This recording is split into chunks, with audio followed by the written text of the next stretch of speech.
Well, you and I both know we're going to have to encourage him to rethink that. That will make potential investors very nervous. There's a lot to unpack, and our timeline is very short for us to help Sam set up a sales team for success and get what he wants for his business. I'm confident we can help Sam. We can help him in the short term. We can help him attract multiple buyers, and we can help him, along with the other advisors, maximize the value of his company. A lot to do in a short period of time. Where do you think we should start? We do. We've got some decisions to make.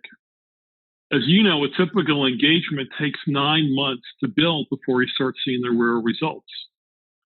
As you know, working with other clients, there's a lot of detail to go through, even more questions to ask, and then working with the leadership team on identifying the right priorities.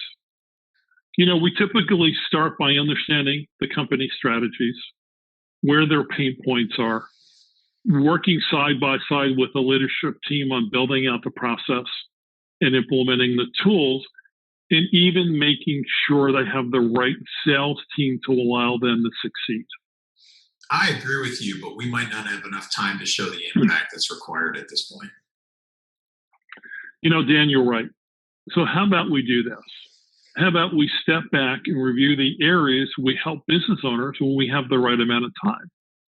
What this will allow us to do is make sure that we prioritize and make sure we don't miss anything. Yeah. So I'll answer the first question first. The second question first because it applies. And the challenges are the ones we experienced here, which basically an accelerated time frame for the sale, which are driven often by many different factors, but the result is the same.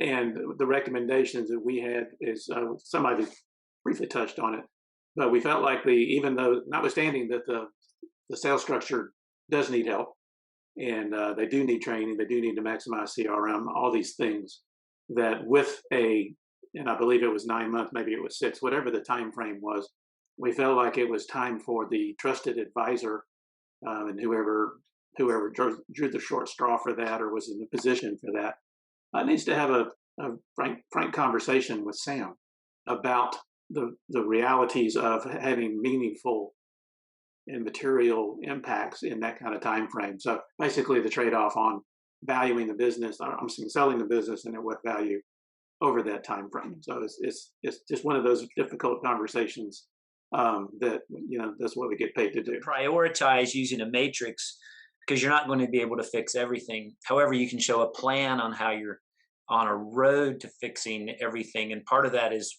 leaving some low-hanging fruit, so to speak, fixable, excitable items for the new buyer to come in and say, okay, I see we're on a good track. And hey, I can immediately, when I get in, do some other things that are already planned.